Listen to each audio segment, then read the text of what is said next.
This episode is made possible by our generous patrons. Pictures up, last looks!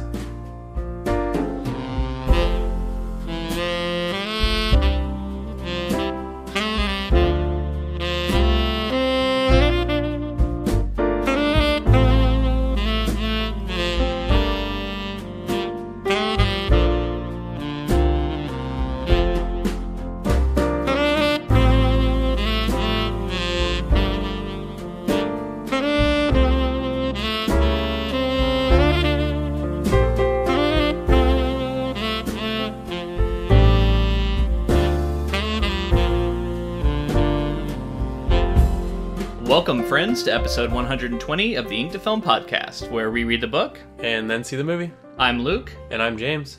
And this week we take a look back at all our projects from 2019. Okay, so here we are again. We're in Florida together for the first time in a few years now. Yeah. Recording an episode of the podcast. This is our last looks episode, looking back at everything we covered in 2019. Yeah, and it's a little weird sitting by you while we record this. Yeah. Unusual. Usually we're over Skype. So the energy seems different. That's got to be what it is. It's definitely something, yeah. I'm looking you dead in the eyes as I say this. Yeah, a little unusual, but yeah, it's cool to be in Florida. You know, it's where I'm from. Got to come back and see a bunch of family. It's been a whirlwind trip, been in a bunch of different cities, but it's been a lot of fun, and we're getting this episode in right here before the end of the year. We like to take a look back, like you said, at all of the stuff we covered. So we're going to be touching on things like what our least favorite book was, our favorite book was, least favorite movie, biggest surprise. I'm also going to be peppering in some statistics on like what our most downloaded episodes were this year, top 5 states, top 5 countries, stuff like that. So if that interests you at all, you know, stay tuned. Yeah, I mean, we covered a lot of good stuff this year too. I can't, like, going through the list, it was hard to pick a least favorite of anything sometimes. It was the books and the movies, and overall the hardest thing though was the favorite stuff, because it's like the stuff that we covered this year is like legend. Some of the stuff is almost untouchable, right? Like material that, like, you know, for example, like movies that I don't think you can really compare to anything else because they're so unique and so you know, they're such a masterpiece. Yeah, no, I agree. I struggled with pretty much every category. I'll go into we're going to go into our deliberations, why we chose what we chose. I think we both picked a runner-up for each category too, so we'll touch on those. But yeah, man, it was a tough decision, but I feel pretty good about my choices for all of the topics. Yeah, me too. Okay, cool. So do you want to share? We have some stats on like what we did this year as a podcast. So, but I actually don't know them. So you want to share them with our listeners? Sure. So yeah, we just were looking back at the year and we like numbers. So we were thinking like number of projects that we covered. I felt was an interesting one. Overall, the number of actual individual projects, whether it was a 1-week project or a 4 or 5 week project, something like that. We had 21 total projects this year. Okay, and so projects, in case you don't know, that's how we classify our groupings of books and films. So sometimes we do a combo book and film single episode. Sometimes we space it out over 4 or 5. And that's still one project. So that's what you're talking about. We covered 21 different projects. Cool. I did not know that. Yeah. I think that's similar to what we did last year. I want to say that number might have been a little less. Okay. Yeah. I mean, the way I think of it is like 52 weeks in a year. Roughly think like on average, maybe we spend 2 to 3 weeks on a project. This seems like it was 2 weeks on a project. Yeah. Roughly. Well, how many episodes do we have? That's a good question. We covered 49 episodes this year. We had a total of 49 episodes. Okay, I think that might be like one less or something. I don't know what happened, but we took a week off in there. Yeah. I think we did. Honestly, like 3 weeks off a year is not bad though. Like that's a lot of content. Pretty good. Pretty consistent, I would say. Yeah, and I mean over the course of those projects, just to speak to the number of books, I think. So we covered 20 books, and this include the reason that there's only 20, even though we had 21 projects, is one of our projects was we did the It miniseries and It Chapter 2, which didn't actually have a book or a story in it this year. So that's the reason that we had less books than actual projects. Okay. Yeah. I mean, 20 books is pretty significant. I mean, that's pretty good. It includes some short stories here and there. I think there's something like 4 short stories that we covered, which like, yeah, you know. Cool. It's a lot of books. Yeah, and then I know that within those episode numbers too, there's also our 100th episode celebration we did, which was big, and then this episode we're including, which is also not a project. Right. So we have a couple of these kind of outlier episodes this year. So yeah, it's been varied. I think we've had touched on a lot of good stuff. How many movies? Now, when we say movies, we're also including TV shows. It's just like visual medium stuff. Like whether we covered a movie or a TV show. We should really start all same category. Yeah, we should really start calling it written word and visual. Like you said, like visual medium. Yeah, it really rolls off the tongue. Yeah. So, in terms of movies that we covered this year, 22 total visual medium projects, if we're going to call it that. 22 of those. That includes 3 shows, 3 seasons of TV shows. The Expanse we covered, Game of Thrones, and Good Omens. This also includes 1 episode of television, just a one-off with Nightmare at 20,000 Feet. Right. Okay. So 4 TV projects. Yeah. I mean, a season of TV show is a lot harder for us to cover as well. It is. And we're going to try it again next year because I can think of a couple that we're going to want to touch on. But it's every year we try it. We're still figuring out the best way to do it. Sometimes it just depends on the project and it might vary, like what's going to be best for this project. But yeah, I mean, those were all great projects. I'm glad we found a way to do them. Mm-hmm. I mean, in terms of I think if we couldn't find a way to cover these on the podcast, we'd be doing ourselves a disservice because there are some great television adaptations and series and things like that. So I love that we're able to find a way to do the shows as well as the movies. Right, absolutely. So how many guests did we have this year? This year we had 4 guests. Only 4. So I think last year we had like 8 or 9. Yeah. So that's definitely a reduction. That was not intentional. Mm-hmm. I was surprised when I saw that number and looked back. Maybe we'll have more next year. I hope we will. I enjoy having guests on. I think our listeners like it. I've asked a few, here and there what they think of the guest episodes. Everybody seems to enjoy them. Adds a nice kind of a change up from our traditional setup. Yeah. So I definitely think that's something we're going to do more of. Don't know why we only did 4, but that's just how it worked out. Yeah, I think it's nice because it's like you say, it's like a new voice to ours. Whereas like our default is kind of us obviously talking about things. When we bring in another person, I think it adds a nice element and tons of different expertise we've had on this year. Yeah. Speaking of which, some of the guests that all of the guests that we had this year. Let's go through them. Sarah Tantlinger. Yeah, she joined us for Pet Sematary, the film, which we went and saw. Great episode. We loved having her on. A friend of mine went to Seton Hill with me. Horror writer. She just won a Bram Stoker award for her poetry collection. So cool. Definitely check out her stuff. She's really cool. Yeah, and that was an interesting episode too because we'll talk. I'm sure we'll talk a little bit about that movie here in this Last Looks episode. Okay, maybe a spoiler for what's to come. Maybe we call that in the biz a teaser. Okay, good. So one of our other guests was Mark Neiman Ross. Yeah, Mark Neiman Ross, a friend of mine from Portland. He is a sci-fi writer. He has multiple stories published in Analog, which is like a hard sci-fi market. He joined us for Arrival and Story of Your Life. 2 different episodes, which is cool to have him on for that. He also helped us. He gave out some copies of his material to one of our listeners. Won that, so that was really cool. It was great having him on and talking about an awesome project. Yeah, so, that was cool. I mean, it was so much fun to have him on there and get really heady with it and talk about sort of like determinism and all that. Was a lot of fun. Which almost I kind of became a theme for our season, our season. If I think of our year as a season, maybe we will. Yeah. Season 3 of the podcast. Right. It felt like determinism and like the way time travel works and like all of that being linked. Like I felt like it just kept coming up. Oh, it did. Yeah. Yeah. So pretty cool. Definitely. Another guest we had Daryl Gregory. Yeah, Daryl Gregory, man, he's a great writer. Spoonbenders is hopefully coming soon, so if you don't know him, you're going to hear about him because that's going to be a big TV show, we hope, knock on wood. Mm-hmm. And yeah, he was one of my instructors at Viable Paradise Writers Workshop. Awesome to have him on to cover Watchmen. Mm-hmm. He got to tell us about what it was like, reading it for the first time with the original run, and what a fun project to talk about. Really cool stuff. Yeah, thank you to Daryl. Thank you to all our guests for coming on. And we had one other. Yeah, our last one was Jessie Quack at the end of the year. Jessie Quack, another friend of mine.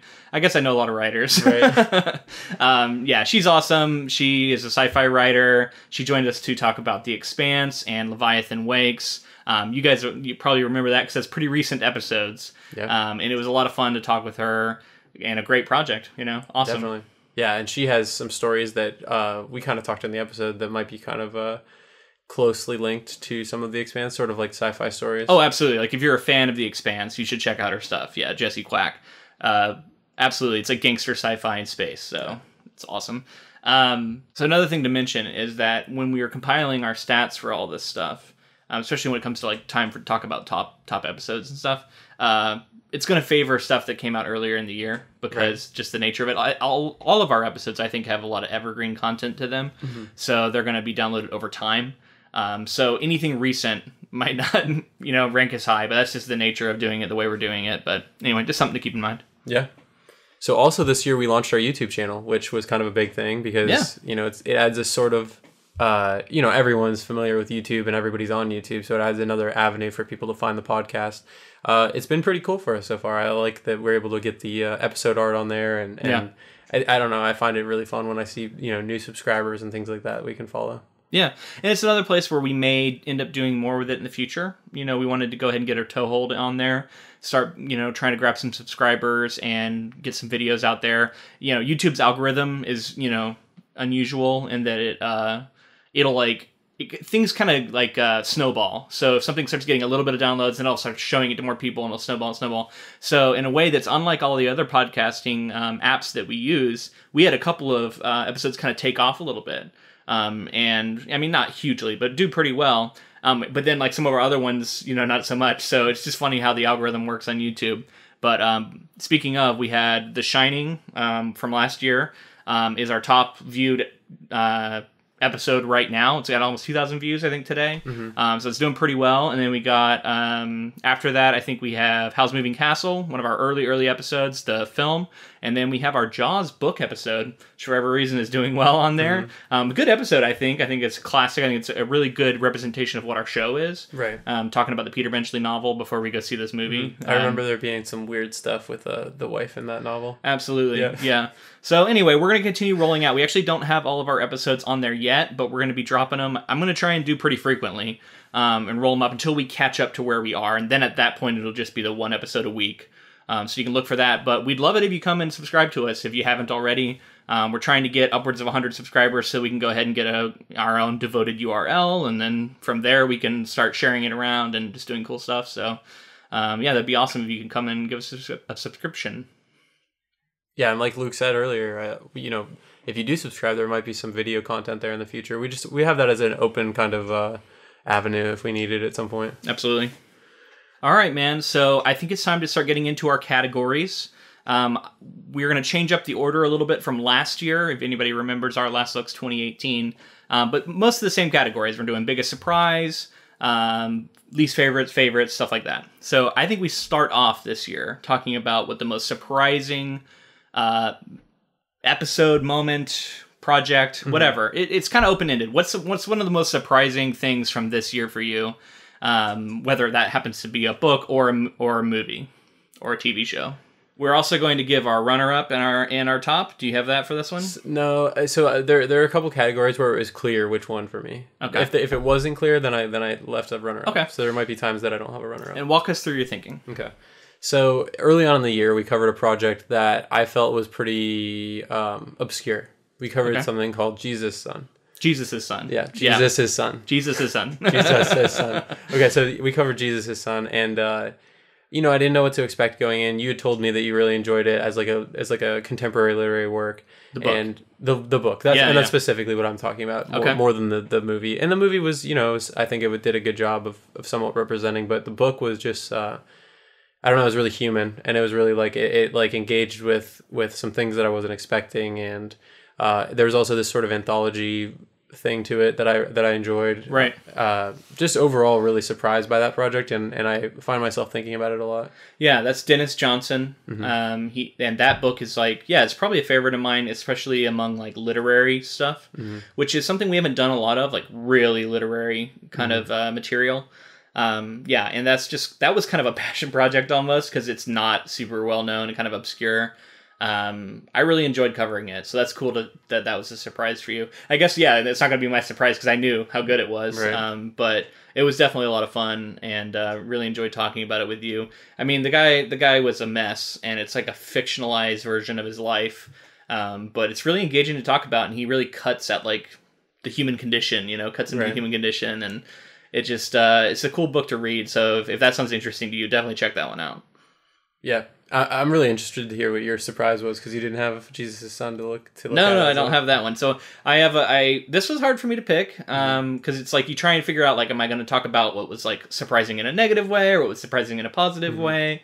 That's always kind of a decision to go through. But I ended up coming up with two. I'm going to go ahead and talk about the runner-up first. So this isn't my actual choice, but it was right there.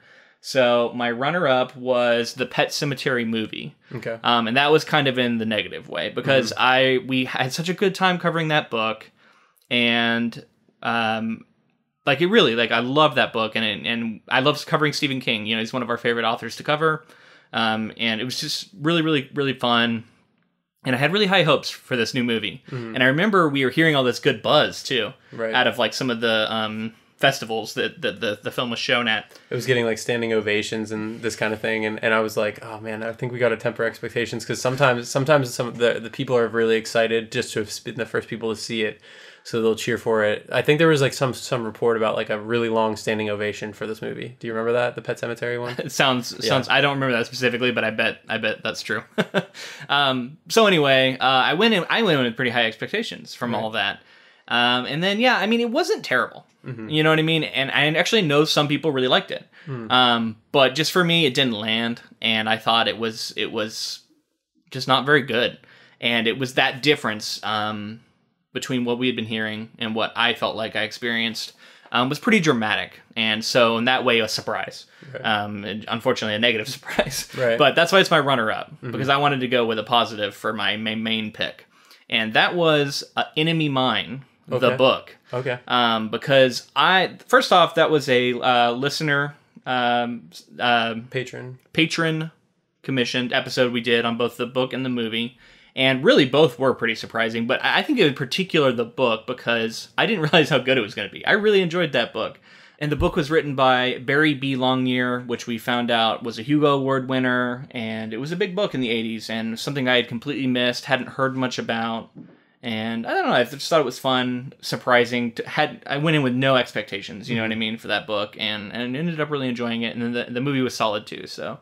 And it was a fun episode. Well, it's like, I think the movie made me appreciate the story even more, though. Like, because the movie was serviceable, I think it was good, but it made me look at the story and say, like, wow, like Barry B. Longyear, like, actually had something that he had a specific vision and specific, sort of moral that he was trying to get there, and I liked it. I thought it was pretty progressive story, and I thought it was interesting. Cool.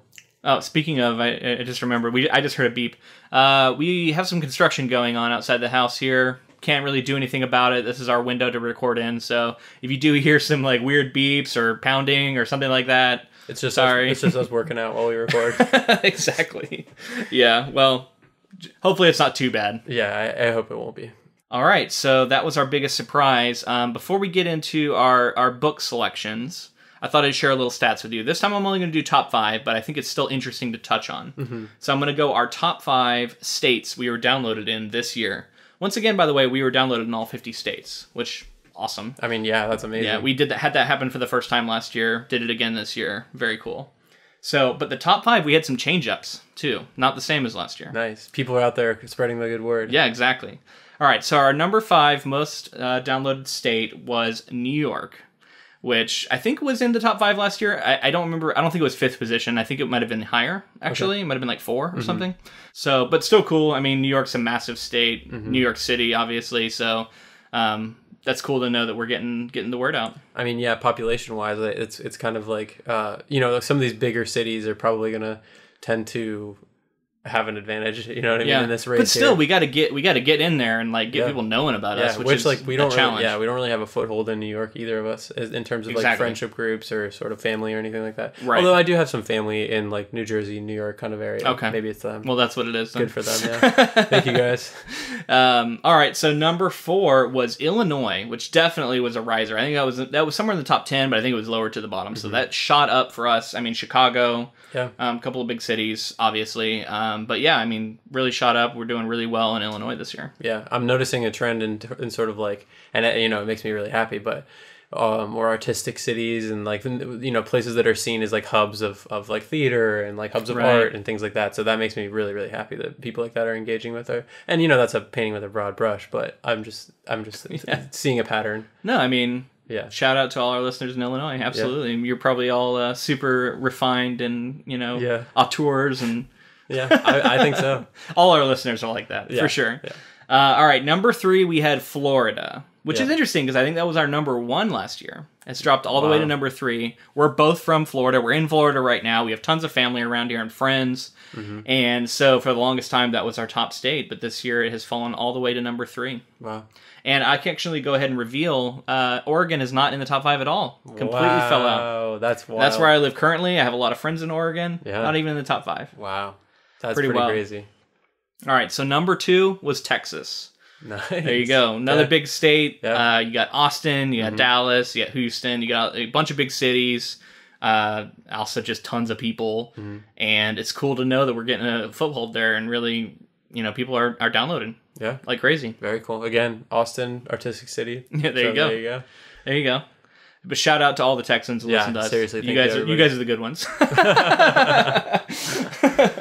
Oh, man. All right, and that leaves number 1 as California, which was definitely, I think, in the top 3 last year, but it was not number 1. I think that was Florida. So California has overtaken the top spot. Obviously, that's where all the movies are made, so got to be all the movie fans. You also got San Francisco, you know, massive state, tons of population. So. LA is Hell huge. Yeah, I mean, wild. I mean, again, artistic city. So I'm gonna pretend that that's what it is. These people in that sort of realm like to engage with it. But in general, like I thank you to everyone, because clearly, if you listen to the show, you're a big fan of art in general and books and movies and all this kind of stuff that we do, and we really love to engage with people who are like-minded. Absolutely. And once again, if you didn't hear your state, then you're just going to have to download the episodes a little more frequently, maybe download them a second time. You know what I mean? We're going to game the system, get into the top 5 next year. Yeah. It'll be a challenge. Yeah. I mean, it's starting to really feel competitive. Like, I'm starting to get scared a little bit. Everybody's getting really serious about it. Tell a friend, you know? That's what you make sure they download it when they're in state, though. Yeah. All right, man. So, yeah, I thought that was fun. So we wanted to just touch on that again. But now we got to get into something less fun. We are going to go with our least favorite book of 2019. Oh, we should also mention, I don't know if we talked about this, we are not talking about like every book we read. We're definitely not talking about every book that came out, because we're not reading all those. We're only talking about the ones we covered, which might have come out any year. Right. You know what I mean? It's literally just our project. So yeah, if you don't hear something that you were hoping to hear, like, make sure that it's actually something we covered. Right. Otherwise, we're not going to talk about it. Yeah. So, you want to start? Go ahead. You start this time. Okay, I'll start this time. All right, so for least favorite book, this was hard. It was very hard. Once again, I came up with a runner-up and a top choice. My runner-up was Memento Mori by Jonathan Nolan, who, like, you know, he's awesome. And, you know, I was working on Westworld. But I think for me, it was a pretty big step down from the movie, which I love Memento the movie. And it wasn't bad. Once again, like, I don't think we read anything bad this year. Right. This was my hardest category to pick. Yeah, it was solid. I think it's part of it's just the difference, kind of like what we've covered in the past with other projects. And yeah, that one. That's probably my runner-up. Actually, my runner-up was really hard to pick for this one. But my top choice was a little easier for me. And that was Red Alert. Okay. So Red Alert was the basis for Doctor Strangelove, which is a movie by Stanley Kubrick that we covered this year that I absolutely love. Hilarious, awesome. And just by comparison, Red Alert, I mean, it wasn't bad. It was a thriller. It's dated. I remember there was some problematic material in there. It's written in a pretty spare way, but like most thrillers. So, I mean, it was solid. Once again, not a bad book. Right. It was a little reminiscent of like Nothing Lasts Forever or the original Jaws. Like some of these books we've covered that maybe don't quite hold up to their adaptations. And once again, that was the case here. Didn't really hold a candle to the film that was made from it. Which is a little controversial, you know, to say that about any book, I feel like, but we've found that every year. There's been a couple of these cases where the movie is just way better. Right. And I think this is one of them. So that was my least favorite book of 2019. Even as sad as it is to talk about least favorites. Right. I think it's fun to do it to do it each year. So how about you, man? I'm curious to see what you're gonna pick for this. Not surprisingly, I also chose Red Alert. Okay. Yeah. So all of the same reasons you just said, basically what I had written out as my kind of little synopsis here of why. It was just, it wasn't aggressively bad, but it wasn't anything close to the film. Like how you're comparing the sort of vision that Kubrick has, and I think he took it a step further. I think that he changed the material to make it even, if there was some satirical stuff in the book, which I think there was sort of like, maybe some self-awareness in the book. I'm not 100% that I remember, but this movie is very self-aware. No, I think it was very I think the book was very straight, very serious. Well, then that would be my reason why. Because for me, it's like the story that's being told here, the reason it's timeless, the reason it's a masterpiece, the reason it still holds up to today is because Kubrick had the foresight to know that like this is always going to be something that people will find engaging. This is always going to be something that people find important. And everybody needs a laugh, and somebody who's as serious as Kubrick, as serious a filmmaker as Kubrick, to make a film like this, that's just like bitingly, it's so funny in every way, and so like, you know, it's such a takedown of sort of the military industrial system, and like sort of like the what is it, the you know, whenever it's the war machine, it's such a takedown of it, and I think it's always going to be relevant. And the ending is haunting while also being funny, and it's just it's a lot of great stuff there. And obviously Kubrick is who he is because he's that kind of artist. Absolutely. I love covering him, and we should probably go ahead and say I think we're going to try and cover another Kubrick film next year. Yeah. Potentially 2001: Space Odyssey. I would love to. Which I've never seen. Yeah. So it's gonna be wild. I'm hoping we get into that because he's set, like, his movies have so much to get into. Yeah. Yeah, I think he's got to be a staple going forward. He's going to be someone we want to keep coming back to because it's just so rich, so much to talk about. Yeah. And he does a lot of adaptations. Definitely. I mean, mostly adaptations. So a lot of Kubrick potentially on the horizon. For sure.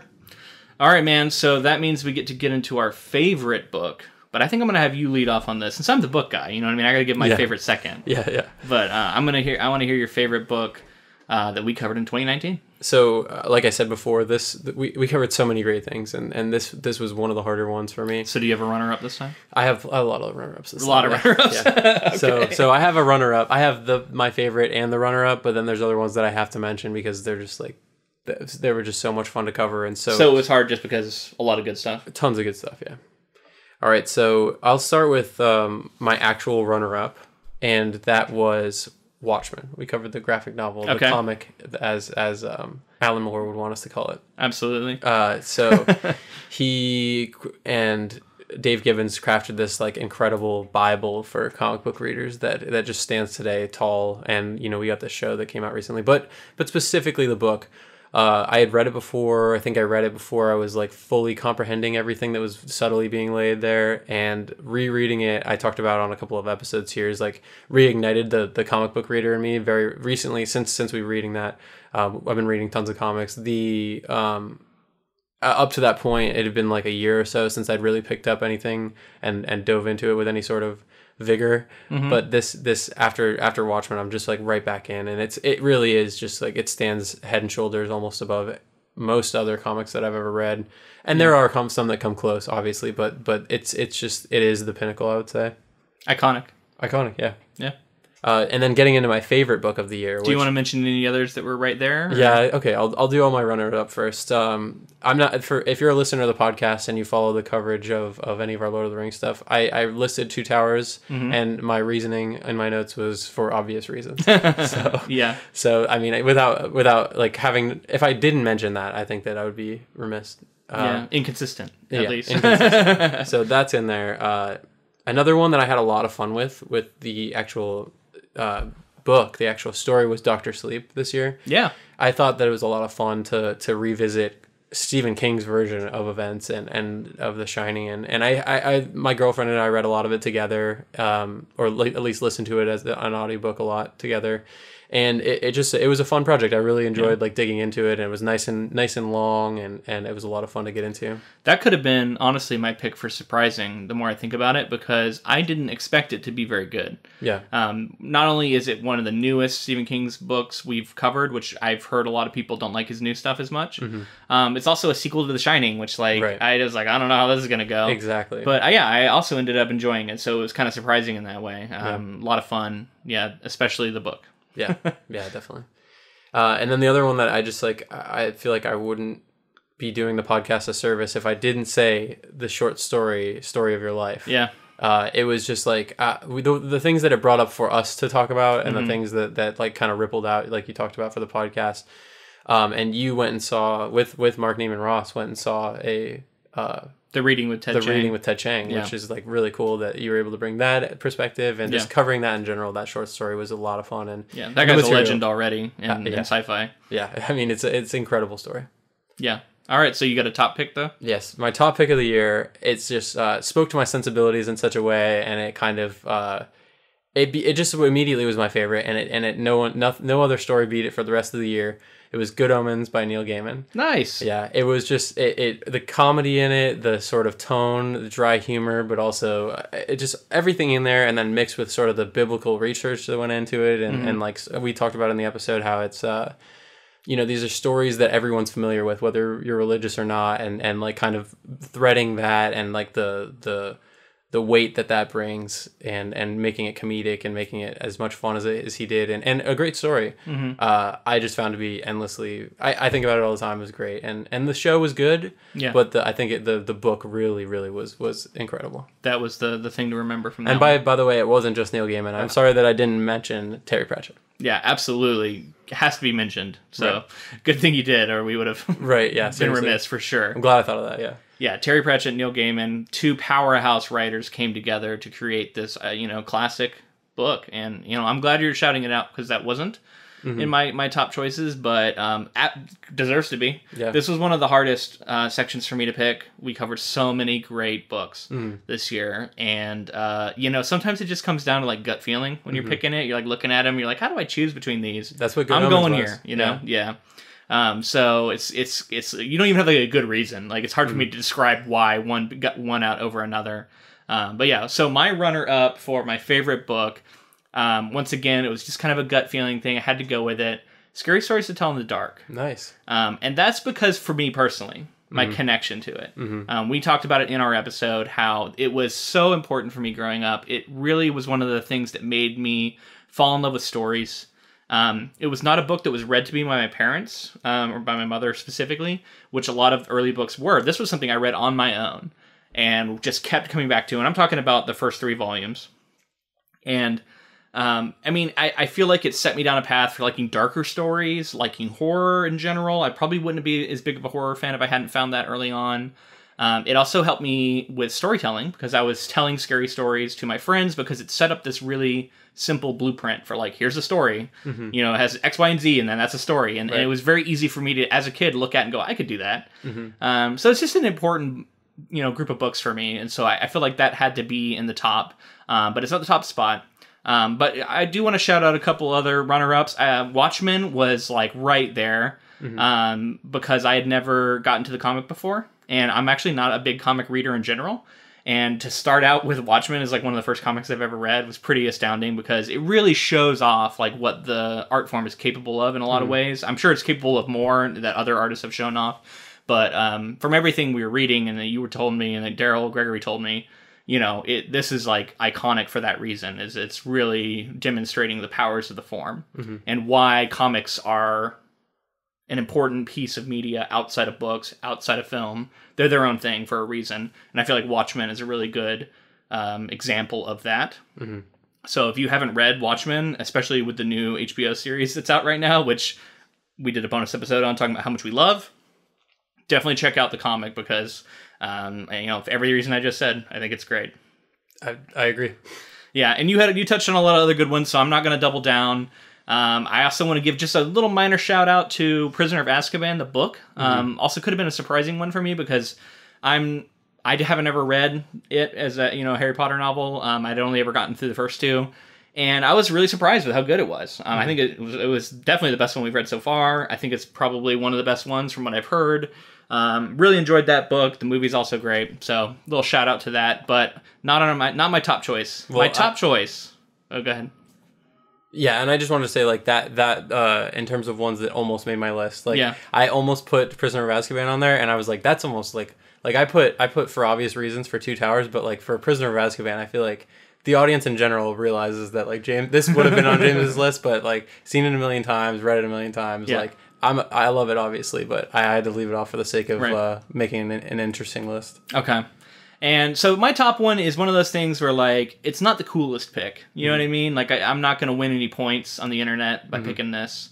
But I've never been that way as a person. Like, I love Metallica. Right. I recognize they have flaws, but they're also one of the biggest metal bands of all time, and it's not really that cool to like them anymore. Right. But I do. Right. And that's fine. You know what I mean? And that's how I feel about this book. And that's A Game of Thrones by George R.R. Martin. It is a super important book for me personally, again. We talked about that in the past, and it is a big reason why I'm still writing. It reignited my love for fantasy, and this is the only time we're going to talk about it, probably. You know, we'll see, but I think that first book is maybe not the best in the series, but possibly the second best. And it's a series I adore. And I'm also, like, I want to give it its credit because we also got season 8 of the TV series this year, which really left everyone with a sour taste in their mouths. And I think souring on the whole, on everything, which is unfortunate because I think this is an iconic, fantasy series. It speaks to my sensibilities. It showed me a side of fantasy that I didn't know was possible. And for all those reasons, that was my top choice. I really enjoyed talking about it. It was definitely blended with this. We kind of blended the two together in our coverage. But that very first episode we did, where we just got to focus on George R.R. Martin as a writer and, like, the start of the book, really, really fun episode. And yeah, that's my top book choice for the year. Yeah, I mean, talking about the story, like, speaking of a story that's gonna, like, just carry on for generations, right? Like, this is a fantasy novel that, like, people will try to emulate forever, but it's like it'll stand tall alongside, I think, Tolkien, and like Absolutely. It will be, like, for generations, and 100 years from now people will talk about Game of Thrones the same way we do today. So it's legendary, and, like, the fact that I overlooked it because of season 8 is kind of a travesty. Well, that's how a lot of people are doing that right now, right? You're like, oh, Game of Thrones, nah, not that. Well, and, like, obviously I love it, and I love the first season. I love most of, like, I love through season 4, I would say, of the show. Mostly 3, but into 4. Yeah. And, with all that being said, like, I mean, give me Winds of Winter, because, like, I'm gonna devour it, like, I can't wait for that. Yeah. Knock on wood, man. I really hope we're getting it this year. Yeah. It's just that, like, this coming year. Currently, with the oversaturation that happened with it for such a long time and everything, I think once we let it rest for a little while and Winds of Winter eventually comes out, it's going to be the biggest thing in the world again. Yeah. I thought of one other that I have to shout out. That's Pet Sematary by Stephen King, because, as I mentioned in the episode, that is, like, an important book for me. All Stephen King really is.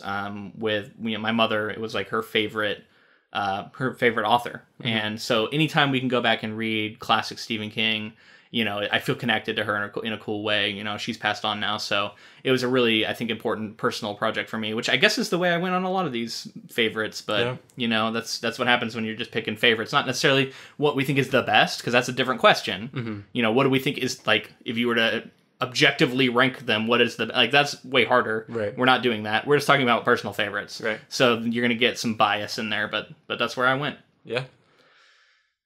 All right, so I think before we get into our movie picks, we're going to talk about the top countries outside of the U.S. we were downloaded in, because U.S. was number 1. That's our home base, so that's where we get our most downloads. I think this also had a few change-ups from last year, which is cool. Cool. Our number 5 our number 5 most downloaded country was Mexico, which I think shot up a little bit. I think it was in the top 10, but it was not number 5. Cool. That's awesome. Yeah, it's cool that we're getting a little more traction down there. That's awesome. That's really cool. Love it. Number 4 was Germany, which I think jumped up from, like, number 6 or 7. So we're doing even better in Germany now, which is awesome. It's so still trippy to think about. Yeah. That we're getting listened to in other countries. Yeah. I know for a fact we have a couple patrons and stuff in some countries that aren't even on this list. Right.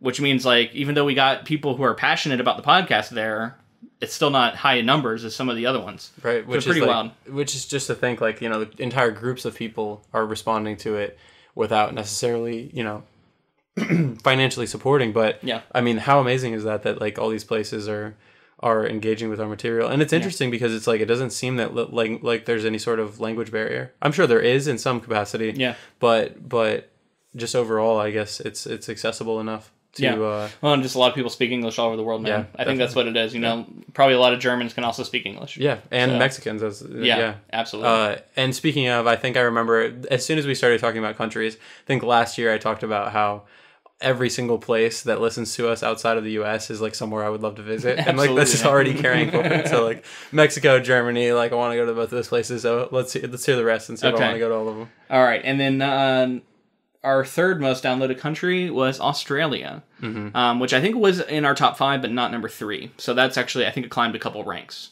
Awesome. Awesome. That's so far away, man. You can't get much further. You know? Yeah, you really can't. You can't get much further. Yeah, and to have like our third most from any country outside the U.S., like that's significant. Yeah. So that's awesome. Shout out to our Australian listeners. Yeah. How wild is that to think about? Good eye. Yeah. You have to cut that. No, we gotta leave it in. Yeah. All right, and then our number 2 and our number 1, I believe, are the same. So I'm gonna go ahead and give them together, and that is Canada at number 2, which is the same as last year, and then number 1, the UK. I do think the UK built on its lead significantly. Wow. The UK is solidly number 1 outside the US now, which is really cool to know that we're getting all those downloads over there. You know, shout out to all of them, and that's you know no language barrier problem there. Obviously, Australia as well, so I think that helps probably. Yeah, and Canada, same. I Yeah, mean, there exactly. are some French speakers in Canada, but but English I think is the primary. I believe. I think. Unless I'm speaking out of turn. Yeah. No, I believe that's primary for Canada. So yeah, shout out to all our listeners and all the other countries around the world. Yeah. And it's an honor that people listen to us all over the world. It's absolutely. really cool. Yeah, absolutely. And again, I think my statement holds true. I want to go to all of those places. So thank you guys for supporting us. Absolutely. All right, man. So I think it's time to move into our movie picks. And I'll launch off since that's only fair. And I'll let you go second on the film since you're our film expert. Let's go. What did your dad call it? He said I'm the wordsmith and you're the movie smith or something like that. Was that what it was? I don't remember, but I'll take it. Yeah. Anyway, all right. So least favorite movie of the year. Let me look. Okay, so I have a runner-up and I have a top choice. I'll lead off with my runner-up. This is very difficult to choose. We didn't cover a bad movie this year. We definitely covered a few that were mediocre. We already talked about one of them. So there's a few like that. But ultimately, that's not even my pick. That's not even in my top 2. So my number 2 is actually probably the most controversial. Okay, I'm excited. I think. And it's because Tim Curry's a legend. And I will give it to you that Pennywise in the original It miniseries is iconic.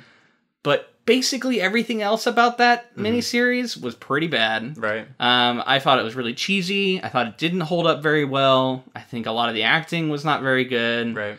And it was long, so it was kind of a slog. Right. So for me, the runner-up was the It miniseries, the original, which we covered right before we saw Chapter 2. And yeah, I mean, I know that's going to be controversial because I know people love it because they grew up with it. But I don't know. It's hard because even if you grew up loving it and then you come back and watch it as an adult, you're probably going to have all that nostalgia. But it's hard, like to really think about like watching it for the first time and not having any nostalgia for it and just like purely judging it on its merits. And I just don't think it really holds up. So yeah, that was my runner-up. Hopefully that doesn't bum people out too much because I know there's a lot of fans out there and we love it as a project. And like, I think we were higher on Chapter 2 than a lot of people. I wouldn't say it was like the best movie or anything that came out this year by any stretch, but I thought it was solid. Right. We enjoyed it. For our coverage, we talk about that at length in our episode on it.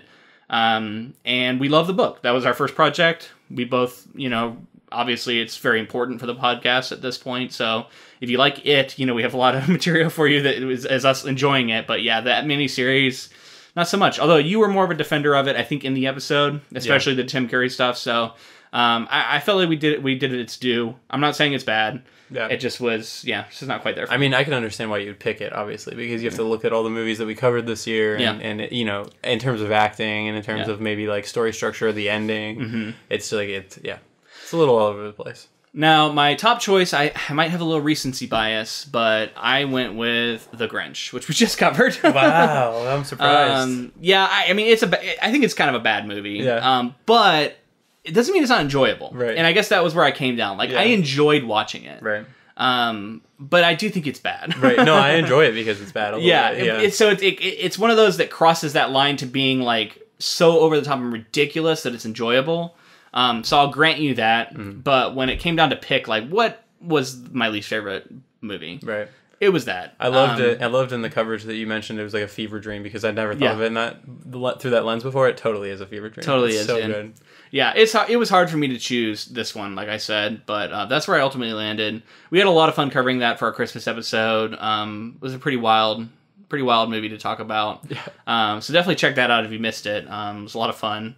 But as far as movie goes, if I had to rank it, it's at the bottom. Yeah. Yeah, no, I totally get that. All right. How about you? Least favorite movie? Least favorite movie, I don't have a runner-up because for me it was pretty clear. Okay. And it was one that you talked about already. It was Pet Sematary. Okay, but that wasn't one of my choices, so... No. You talked about it as your most surprising because it wasn't as good as you would have liked. But this was by far the worst for you. It's my least favorite, yeah. Okay. And it had to do with some of the things that you mentioned, sort of the expectations coming in. And it was more expectations from the novel than it was expectations from the audience's initial reactions. Right. Because I've kind of learned to temper expectations based on what people say. It just, for me, this was just like, it didn't really capture at all what I think Stephen King sought with the story. I think he was trying to say certain things, and they changed it in weird ways for the sake of changing it, I think. Right. It just ultimately didn't really... I think they took a King story that has a lot of things that people would go on to try to emulate, a lot of things that became iconic, and they turned it into kind of just a run-of-the-mill horror film, average thing that you've seen before.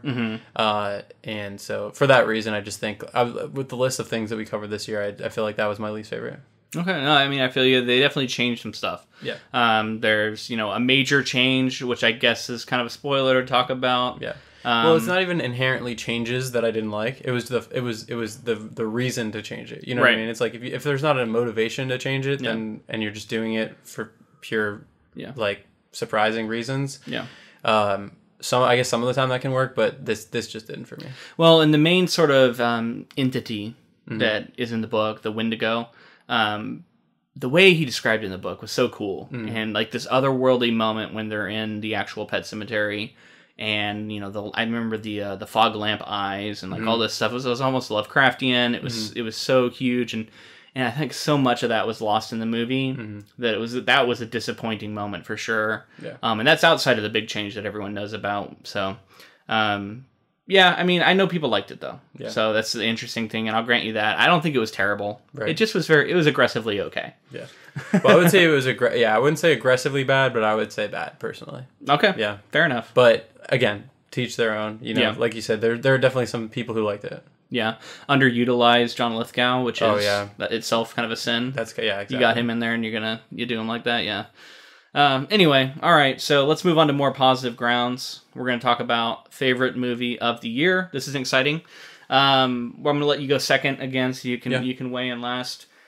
So favorite movie. Okay, I had two tops for this. They were very, very close. And I almost flipped a coin to determine who was number one and who was number two, but I didn't do that. I made myself choose. So my runner-up was Arrival, which spectacular movie, one of my favorite movies, which should tell you about the next one. So good. Got into that determinism talk.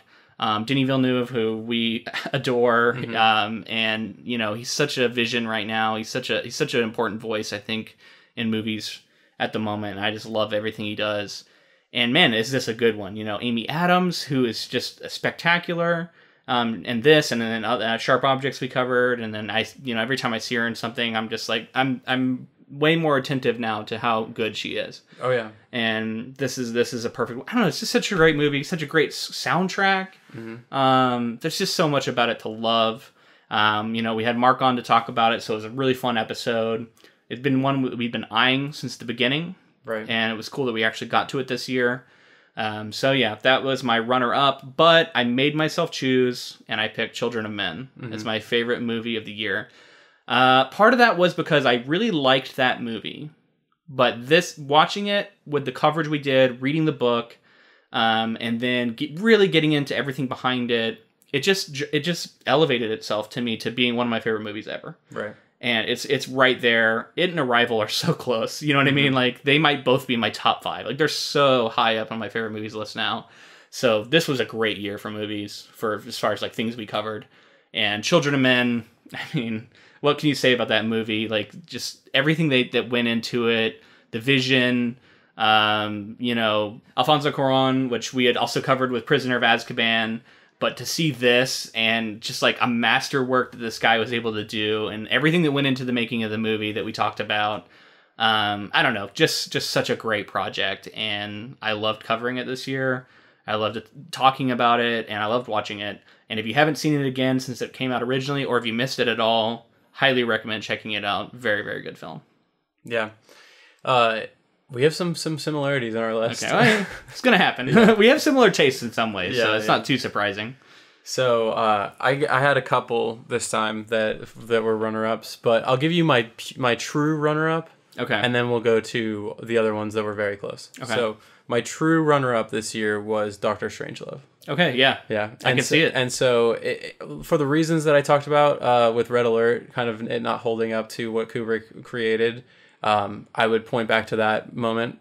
It's just, he was ahead of his time. He made a film that was, I don't think it was very successful on initial release. I think it was, I think that there was a lot to unpack there. I think he was doing it at a time when people weren't wanting to look that critically at something like this. And the filmmaking techniques that are employed, the imitation that happens constantly now. It's just, it's one of the most iconic movies of all time. And it's incredibly funny. It's one of the funniest movies ever created. It was there. It was when I was narrowing it down, I got like 5. It was in that like 5 that I was trying to pick between. It's very, very good. It's so good. And then to talk about my other runner-ups, I had Arrival. All of the same reasons. Yeah. I mean, Denis Villeneuve, he can do no wrong. He, at this point, something that I was thinking about was he was walking the line of Ted Chiang. Yeah. And his story. So he was, he had to do right by Ted Chiang. And I think we talked about in the episode, there was a sort of like, the writer of the screenplay had a certain amount of interaction with Ted Chiang and like ran it by him and this kind of thing. And for Denis Villeneuve to get his hands on it and just run with it and add things and change things and yet still be very true to the spirit of the story. Absolutely incredible movie and such a high level of difficulty in terms of filmmaking that just like the attention to detail is unbelievable. And I think you're talking about how like that story, we read it. Like, it's not like, oh yeah, I know how I'm going to adapt this. Right. Like, you read that and you're like, how do you make a movie out of this? Like, exactly. That's a tall order. Right. And the fact that he was able to do that, like, level of difficulty, through the roof. And not to mention, everyone responded to it. It's not one of these movies where it's like, oh, critics understand it and like everybody they love it. Exactly. Broadly appealing in a very interesting way because it's not an easy movie to like kind of click into and connect with. Another one that I had was Two Towers. For obvious reasons. For obvious reasons. Yeah. You gotta. Peter Jackson. I mean, those 3 films are some of the most important movies that I've ever seen in my life. To cover it on the podcast was a lot of fun. Getting to dig into it even deeper than maybe ever before, and just every time I see it, there's something new. Every time I listen to the commentaries, every time I do all of these things, there's just so much to it. And like the fact that those 3 movies exist it has to be. It's one of the most incredible movie miracles of all time. Yeah. Amazing film. I agree, but it's no Fellowship, so yeah. I mean, you're not for wrong. Me personally. Yeah, so, no, you're not wrong. So yeah, it was not in my top, but I'm curious to know what actually got your top spot. Number 1 was Children of Men. Okay. With the podcast can continue. Number 1's Children of Men. They don't make movies like this, right? Like there's like a handful of them that have ever existed. Yeah, so absolutely. You're talking about like a story that's universally accessible. You know what I mean? Anyone can click into it. Anyone can understand what's going on here. Anyone can have empathy for these people.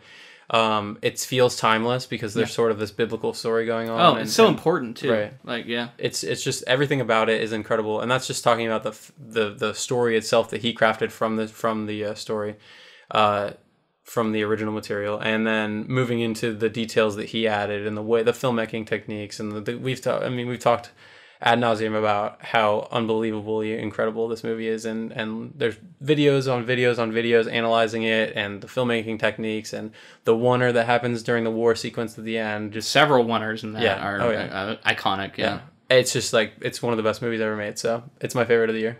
Awesome, dude. We agree on that one. Yeah. All right. Yeah, that was fun. Now I want to share our top 10 most downloaded episodes of the year, and I think this is cool because it kind of gives you a little guide, like if you want to go back and catch things that you might have missed that were very popular, maybe like, oh, maybe I should check that one out. I think it's fun for that reason. We also changed the scope a little bit this year. Last year, I think we kind of talked about, like, of all of our episode, what was downloaded the most. Mm-hmm. This year, we're only focusing on stuff that came out in 2019. Yeah. So nothing that came out in 2018 is eligible for this list. Mm-hmm. All right, so I'm going to go in reverse order. I'll move through them fairly quickly, especially the bottom, the 10 through 6.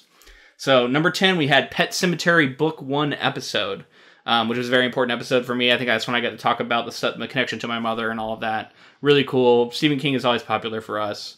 So, yeah, Pet Sematary Book 1. That's awesome. I mean, King, he's in this King-assance. King-assance. Yeah, there you go. He's in the Stephen King Renaissance is happening currently and like has been for years now. Yeah. I think people are really ready to engage with this kind of material, and the fact that you were able to connect with it so personally, I think it definitely was one of our best episodes this year, and I'm glad that listeners tuned in for it. And this is one that's going to kind of tip our hand for some of the stuff to come. Our number 9 most downloaded episode in 2019 was Good Omens Book 2 episode. So as we wrapped up our coverage of the book, super fun. You talked about it, book of the year. Mm-hmm. Excellent book, and we had a lot of fun talking about it, and it seems like people really enjoyed it because that was downloaded 9th most of the year. Sweet. I'm happy with that. That's really cool. Yeah, because that book is. I hope that we did it justice. Because I hope so too. It's really important movie or book to me at this point. Yeah. All right, our number 8 was the Two Towers film, which was a very fun episode to get into all the background that goes into that. Such an interesting project. Mm-hmm. And yeah, people really connected with that episode as our 8th most downloaded of the year. And not surprising, Tolkien. I think people looking for fantasy are always going to look in and check out things on Tolkien. So absolutely. Yeah. All right, number 7 was our Children of Men film episode. So it was our top movie of the year, but our 7th most downloaded episode of the year. Yeah. But it's good that means people downloaded it and did listen to it. But yeah, let's get those numbers up a little more because that movie deserves it. Definitely. Fantastic. I mean, 40-something episodes come out this year, endlessly analyze. 49, endlessly analyze subject matter. Maybe not a household name to every single person. Yeah. But maybe that's part of the reason is that it just doesn't have the sort of like, oh, Children of Men, clicking on it. Well, but I mean, let's not undersell it. It's our 7th most downloaded episode of the year. It did well. I mean, it's my favorite film of the year, so I it did really well. I'm not surprised that it's not number 1. Is what I mean. That's why. I think you're right. All right, number 6, A Game of Thrones, the book episode was our number 6th most downloaded of the year, just topping out Children of Men. Yeah, and I mean, you can tell by any website during the time that season 8 was coming out that people were wanting to devour Game of Thrones material. So, yeah, people were clicking. Yeah, I'm glad that we had the chance to do that because I think that was definitely, I mean, important for you, important for me as well. Maybe you more so, but I really, really engaged with that book and love all those books. So I'm glad that we got to cover it in some way. Yeah, and as we move into our top 5, just another reminder that this is going to be skewed a little bit because, like I said, anything that we just released has had less time to accrue those downloads. Right. So if you're like really hoping The Expanse is going to be in there or something, it's not because it's too recent. Just hasn't had as much time to pile up the downloads. Yeah. So next up, we got our number 5 was our first Good Omens book episode. So 5th most downloaded episode of the year. Neil Gaiman is always popular. Add in Terry Pratchett, and then there you go. We're at number 5. Yeah, match made in heaven. Yeah. And hell. And hell. Or on Earth. I don't know. Yeah. Aziraphale, Crowley, such classic characters. We had a lot of fun with that. Great opening too. Oh yeah. I would say honestly, if we're being honest, that's my favorite book of the year. But first half probably better than the second half. Okay, fair enough. But not to say the second half is bad. Not bad. First half incredible. Like just great opening for a story. So much potential. Yeah, loved it. Excellent. All right, number 4, we had our Two Towers Book 1 episode.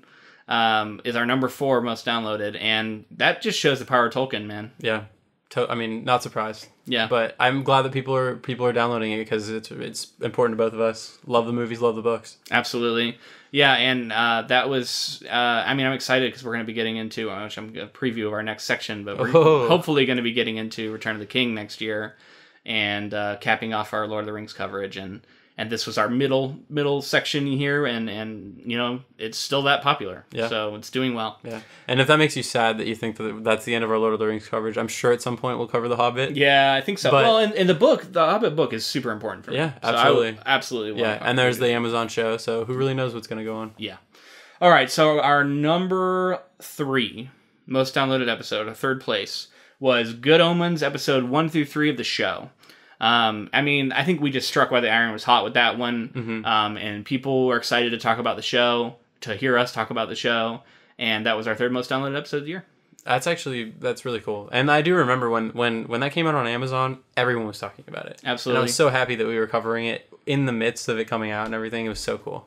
Absolutely. And, great performances, which we didn't even talk David Tennant, about. Yeah, Michael Sheen. So good. It was such a well-made show. Neil Gaiman, showrunner, and he's doing it for his friend who's no longer there, and Terry Pratchett. It was kind of this tribute show. There's just so much that went on with that. It was very, very cool to talk about. Yeah. All right, our number 2, and I think this is surprising to me, Scary Stories to Tell in the Dark, was our second most downloaded episode. Shocking, honestly. Yeah. Completely shocking. Yeah, it blew me away. I think partly because the movie was just kind of okay. Yeah, it was. People weren't talking about it all that much. It almost made my least favorite. Like it was there. I didn't hate it though. I thought it was fine. And there was things to like. A lot of people did not like that movie. A lot of people really didn't like it. I think part of what made me like it more was reading all the stories right up to the point of watching the movie. I think that helped. Yeah, and we also talk about the books in that episode, not just the movie. Right. And I love talking about those books. Obviously they're very important to me, and so I'm really happy to see that episode did as well as it did. Yeah, that's awesome. And then our number 1 was our episode we did about the greatest adaptation of all time. That was our most downloaded episode of the year. It was our episode 100, which we had a bunch of listeners and former guests send us audio clips that we played and we reacted to, talking about the best adaptations, favorite adaptations. We also touched on what people were looking forward to coming up, adaptations that were in the process of being made, and they got to voice their opinions about what's a book they really, really love that should be adapted. Right. So I think it was just the interaction, the 100th episode celebration was really fun in and of itself. It's a very easy episode to listen to. If for whatever reason you missed it, definitely check it out. It was our top downloaded episode of the year. And it marked an important moment for the podcast, I think. Yeah, I mean, that makes me really happy. Just the engagement and sort of having past guests on saying some stuff on there. Yeah. It was so much fun. Listeners sent in audio. We had them on the podcast. That was so much fun, and I'm glad that it got the engagement that it did, because that is, like you said, that's an important moment for the podcast. Another interesting thing is, I wonder how much the title had to do with the number of downloads. Maybe a little bit of clickbait there. Hey man, you got it's tough out there on the internet. You got to do what you can. Yeah, and at the end of the day, it worked. So yeah, there you go. Also, that marked a turning point for us because we changed the way that we title our episodes. Yeah. Everything after that. Now, you've probably seen in your feeds, we now say ITF read, ITF watch. We thought that would be a good shorthand of this is a read episode, this is a watch episode, shorthand for what we're talking about. We're talking about the movie, we're talking about the book. Right.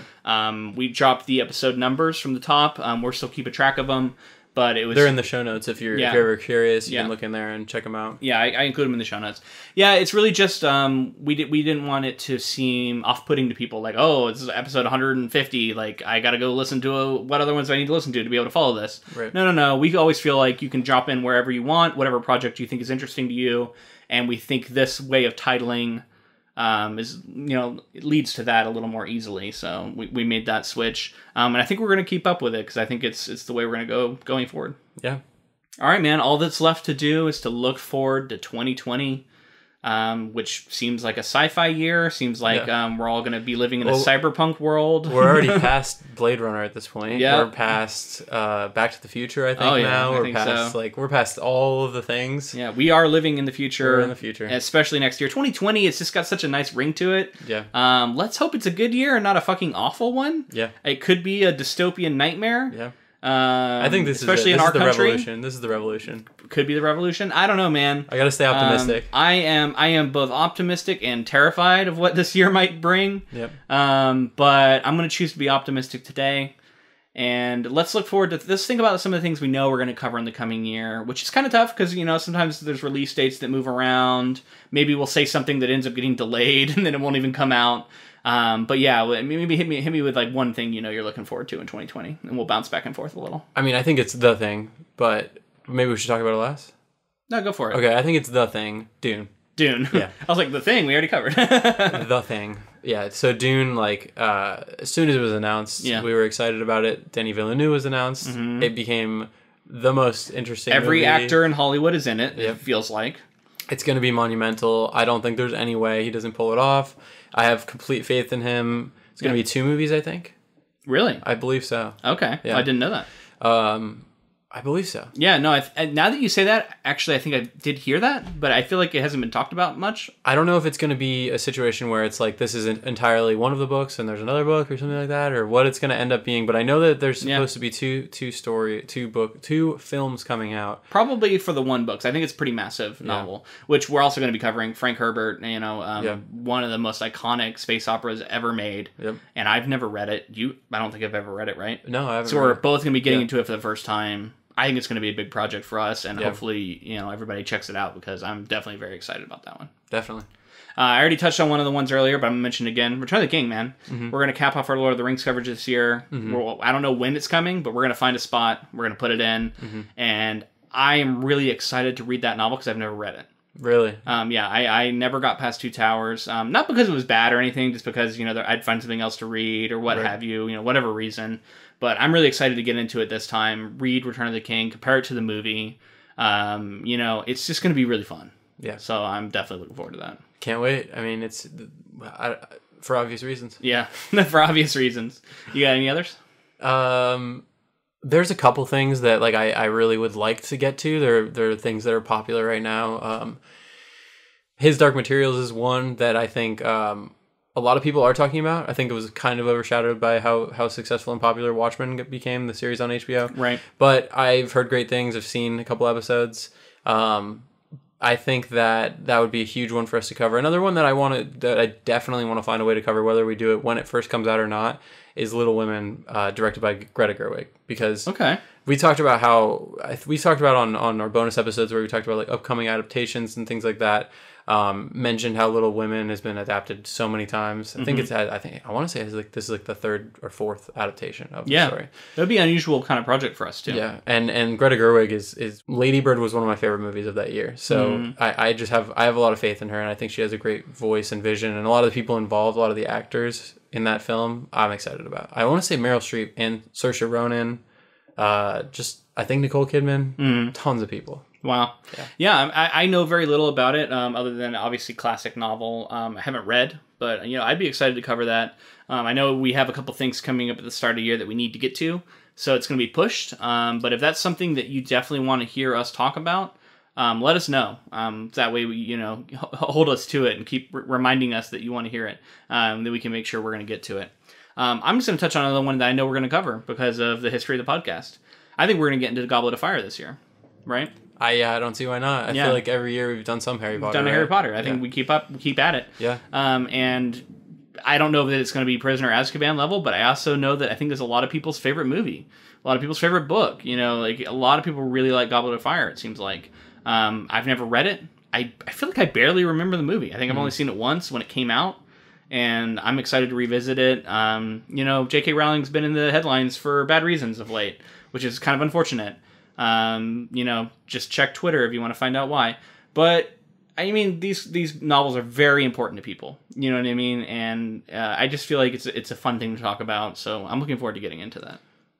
Goblet of Fire I mean, I read the books endlessly. That I would read through the ones that were out and just continue over and over and over. And Goblet of Fire was definitely one of my favorites to read. Yeah. So I'd be at least as a kid. I haven't read it in a few years now. So I would love to jump back into it. And speaking of fantasy, there's a couple of massive fantasy projects coming up. They don't have release dates yet, so I don't know for sure they're coming out this coming year. Right. But Wheel of Time is in production at Amazon. It's either going to come out later this year or maybe 2021. I've been hearing. So, can't really say for sure, but I would love to cover it when it does come out. And then another one is Kingkiller Chronicles, Name of the Wind being adapted. I don't think it has any dates yet, so we can't say for sure. But, when that drops, we want to find a way to cover it. Yeah, I read half that book and stopped for the sake of the podcast, and there hasn't been a book I've wanted to read more because I've just been dying to finish it. I know some of it, don't know the rest of it. Everyone's constantly telling me how good it is.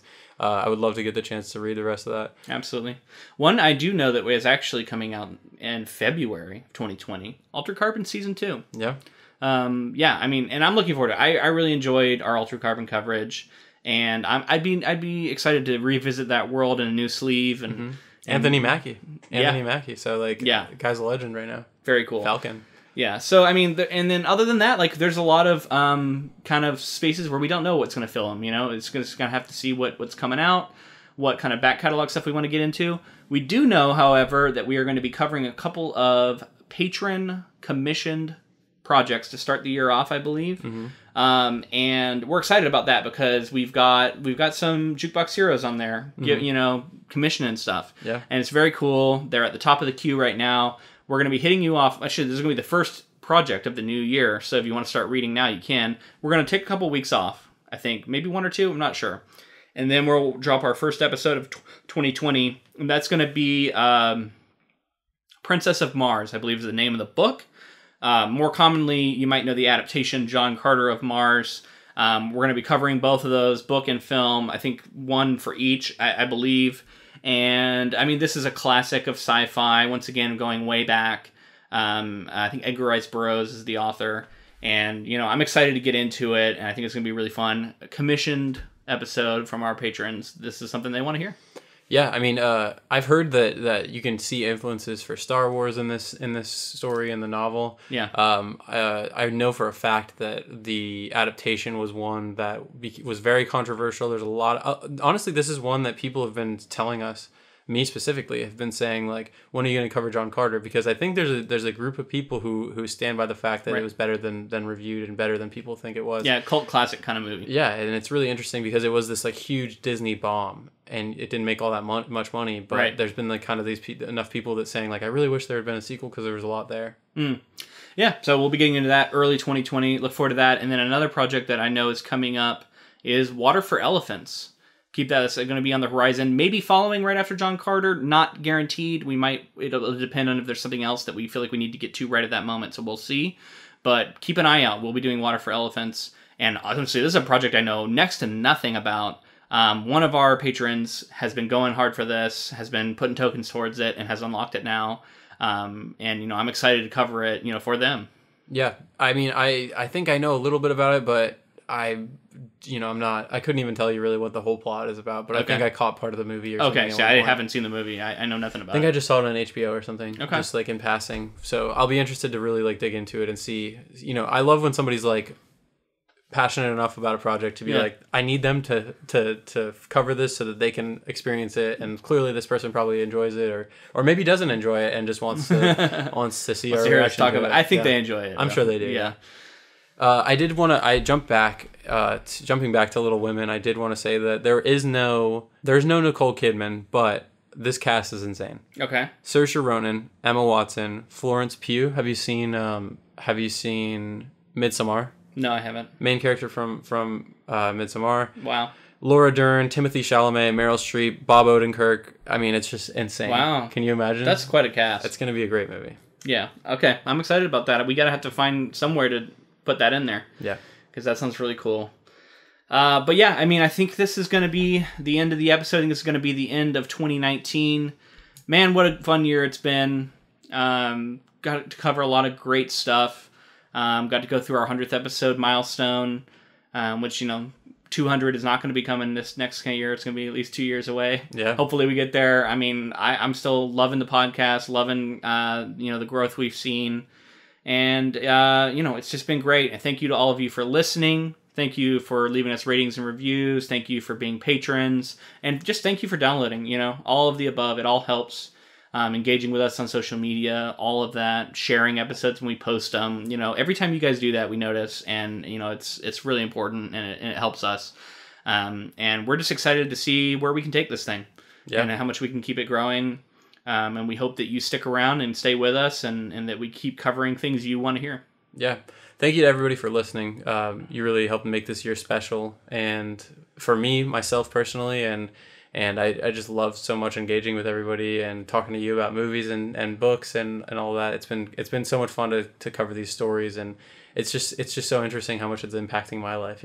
Yeah. There's so much here to kind of take with us as we go into our daily lives and like meet every week, and it's so much fun. So yeah, it's a good way for us to stay connected. Yeah, because we live in different sides of the country, and so I think it's been cool for that reason. All great. And, here's to 2019. Cheers. Cheers. Cheers to our listeners. And looking forward to 2020. But until next year. Thanks for listening.